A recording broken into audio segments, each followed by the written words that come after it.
शासन से नहीं होगा, आपका नेता लोग सब एमएलए एमपी लोग बोलता नहीं है, बिकाऊ नेता लोग हैं। अभी हमारे बीच राइटर एंड फाइटर के नाम से जाने वाले सूर्य सिंह बेसरा जी झारखंड आंदोलनकारी हमारे साथ मौजूद हैं। जी हाँ, झारखंड में भी अभी जिस तरह से जेबीकेएस आंदोलन कर रहा है उसी तरह से ये झारखंड आंदोलन के दौरान इन्होंने भी अपना योगदान दिया था। जी हाँ, इनसे कुछ बीते बातों को जानने की कोशिश करेंगे और अभी के आंदोलन में क्या कुछ अलग दिख रहा है या सेम दिख रहा है, ये इनके नज़रिया से हम जानने की कोशिश करेंगे।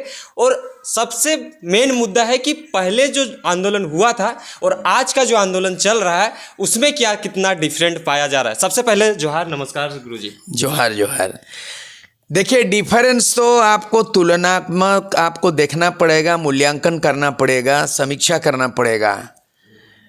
जहाँ तक सूर्य सिंह बेसरा का एक नाम ऐसा है जहाँ जिस समय आज से झारखंड राज्य गठन में एक इतिहास में नाम दर्ज हो गया।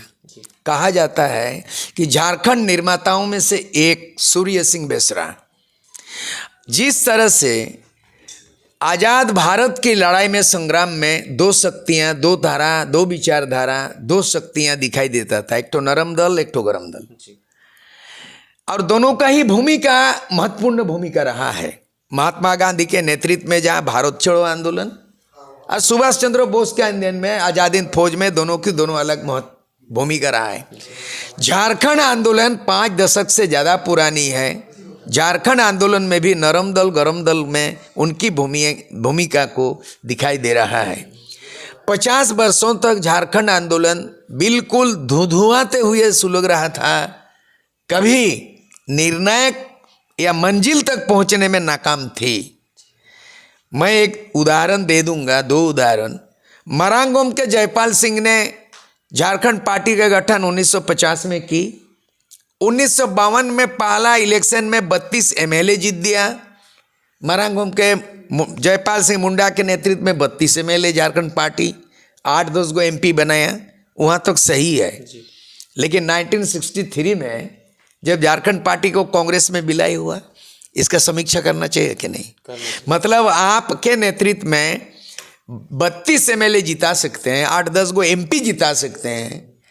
1956 में अलग राज्य लेने से चूक क्यों गया, सवाल उठता है। 1956 में राज्य पुनर्गठन आयोग ने, स्टेट रीऑर्गेनाइजेशन कमीशन ने झारखंड को रिजेक्ट कर दिया 1956 में। तो एक तरफ झारखंड को अलग राज्य को आपने ठुकरा दिया, नकार दिया, और 1956 में आप जो है ना मद्रास प्रेसिडेंसी को तोड़ करके आप तमिलनाडु आंध्र प्रदेश राज्य बना दिया। झारखंड क्यों नहीं बनाया? 1960 में 1960 में आपका जो है ना बॉम्बे प्रेसिडेंसी को तोड़ करके डिवीजन करके गुजरात महाराष्ट्र बना दिया। झारखंड राज्य क्यों नहीं बनाया? 1966 में पंजाब से आप हरियाणा बना दिया। झारखंड क्यों राज्य नहीं बना? इस सवाल कौन करेगा? नेतृत्व कहाँ गया? लीडर कहाँ गया? उसके बाद 1970 के दशक में इंदिरा गांधी के समय में एक असम को 7 टुकड़ा में डिवाइड कर दिया। झारखंड क्यों नहीं बना? झारखंड इसीलिए नहीं बना कि 1963 में मरांगोम के जयपाल सिंह ने झारखंड पार्टी को कांग्रेस में विलय कर दिया। कहाँ से झारखंड बनता है?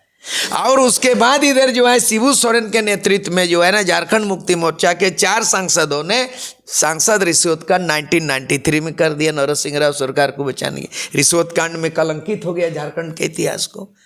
तो उधर 1963 में झारखंड विलय होता है, झारखंड पार्टी कांग्रेस में विलय होता है, इधर प्रलय हो जाता है रिश्वत कांड से। अगर all Jharkhand students union AJSU अगर गरम दल सूर्य सिंह बेसरा के नेतृत्व में नहीं होता तो झारखंड राज्य तो नहीं बनता।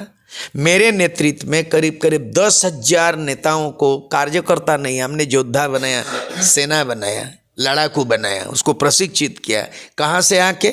मैंने आसाम गया, all Assam student union Prafulla Mahanta, Assam की सरकार प्रफुल्ल महंतो से मिल के आया, उसे मैं प्रेरणा लिया। प्रशिक्षण कहाँ से मिला? गोरखालैंड जाके, दार्जिलिंग जाके सुभाष घिसिंग के साथ कि ये मेमोरेंडम से नहीं होगा, ये ट्रंडम से होगा, ये भाषण से नहीं होगा, आपका नेता लोग सब एमएलए एमपी लोग बोलता नहीं है, बिकाऊ नेता लोग हैं, आप लड़ाई लड़िए। तो सुभाष घिसिंग GNLF के नेता, गोरखालैंड के अग्रणी नेता से मुझे प्रशिक्षण मिला। मैं गोरखालैंड में रहा, आसाम में रहा और यहाँ के लड़का लोगों को प्रशिक्षण दे के 10,000 सेना तैयार किया। और निर्मल महतो का हत्याकांड 8 अगस्त 1987 को हुआ, तो अचानक झारखंड वायलेंस हो गया और उसका बागडोर हम ले लिया। झारखंड मुक्ति मोर्चा नरम दल, शिबू सोरेन के नेतृत्व में नरम दल साबित हुआ। कोई आवाज़ बुलंद नहीं किया, कोई अलग राज्य के लिए आंदोलन नहीं किया। और सूर्य सिंह बेसरा गरम दल आजसू बना के जो 89 में 72 घंटा झारखंड बंद करके इतना उग्र हो गया कि भारत के इतिहास में अलग राज्य के आंदोलन में झारखंड में एक फटाका नहीं फूटा जहाँ विस्फोट हुआ। इस तरह के उग्र आंदोलन के बाद राजीव गांधी प्रधानमंत्री और बूटा सिंह मुझे दिल्ली बुलाया। BBC लंदन कहा सूर्य सिंह बेसरा को बुलाओ। तो मेरे आंदोलन से दिल्ली वार्ता हुआ, राजीव गांधी, बूटा सिंह, और वहाँ पे एग्रीमेंट हुआ। और एग्रीमेंट के बाद तमाम विद्वान सब पार्टी के नेता को बुलाया गया, सारे लोग एग्रीमेंट किया। यानी आजसू का आंदोलन झारखंड राज्य का निर्माण तक निर्णायक साबित हुआ। आज के दौर में झारखंड बनने के बाद इन 23 वर्षों के अंदर विगत 2 वर्षों से जो युवाओं की आवाज़ बुलंद हुई है, जो चलते बना, यहाँ कलेक्टिव लीडरशिप दिखाई नहीं देता है। मतलब कि सामूहिक नेतृत्व, सामूहिक चिंतन, सामूहिक निर्णय। मतलब डॉक्टर रामदयाल मुंडा बोलते हैं, बहुत बड़ा फिलोसफी बोलते हैं। रामदयाल मुंडा अब नहीं रहा पद्मश्री। एक दुखे सब दुखी, एक सुखे सब सुखी, जे नाचे से बाँचे। तो ये जो स्लोगन दिया, इसके सामूहिकता बोध होता है, सामूहिकता बोध होता है। तो ये वर्तमान में जो युवाओं का आंदोलन चल रहा है, इसमें एकदम बिखर चुका है इन लोग जो है ना। ये वन मैन शो, एक व्यक्ति आ रहे हैं, उसको हम लोग बोल रहे हैं कि जो भी अपना स्टाइल में आप आंदोलन कर रहे हैं, इसमें राजनीतिक प्रशिक्षण नहीं हो सकता है। मेरा उदाहरण एक चीज़ बोलना है कि कोई भी आंदोलन अंततः उसको परिणाम मिल जाता है। अगर जेपी आंदोलन हुआ था 74 में, तो 77 में सत्ता परिवर्तन हुआ। जयप्रकाश नारायण आंदोलन से जो है सत्ता परिवर्तन हुआ 1977 में। सूर्य सिंह बेसरा के नेतृत्व में आजसू का आंदोलन, झारखंड राज्य का गठन होता है, परिणाम सामने दिखाई देता है। अन्ना हजारे के आंदोलन से लोकपाल कानून बनता है, और लोकपाल कानून बनने के साथ साथ आम आदमी पार्टी बनता है। और आम आदमी पार्टी अगर बनता है तो नॉट ओनली केजरीवाल, उसमें कौन था? उसमें बड़ा पंडित लोग था, प्रेस से लेके जोगेंद्र यादव, बहुत बड़ा पत्रकार। उसके बाद जो है ना आपका जो कुमार विश्वास, उसके बाद जो है ना प्रशांत भूषण, सुप्रीम कोर्ट का वकील, किरण बेदी, ऐसे लोग जुड़े और भारत का वैकल्पिक पार्टी आम आदमी पार्टी बना के ये लोग सोचा इस तरह का। और तब जाके ये जो केजरीवाल आज आंदोलन करके परचम लहरा दिया, कहाँ? पंजाब तक, दिल्ली से पंजाब चला गया। तो एक केजरीवाल ऑल इन ऑल नहीं है, एक आवाज़ नहीं है। तो जिस तरह से अभी जेबीके से जो आंदोलन कर रहा है, उसमें तमाम जो लोग हैं, भीड़ जुट रहा है, भीड़ इकट्ठा हो रहा है। तो उस टाइम जो आंदोलन हुआ था, उस टाइम भी भीड़ था, अभी भी भीड़ हो रहा है। लेकिन लोग ये भी कह रहे हैं कि सत्ता में परिवर्तन करने के लिए ये लोग आ रहे हैं। 2024 में इसमें सत्ता में परिवर्तन करने को लेकर हम लोग जुट रहे हैं और जयराम जी को सपोर्ट कर रहे हैं। तो वो स्कोप आप देख पा रहे हैं जेबीके से उसमें? बिल्कुल नहीं, बहुत सारी खामी है, बहुत सारी कमी है। और ये भीड़ है, भिड़ने वाला नहीं है। हमारे नेतृत्व में आजसू के समय 86 से 89 केवल 3 साल का संगठन और 3 दिन की लड़ाई में झारखंड अलग राज्य हुआ। ये 2 साल में क्या हुआ?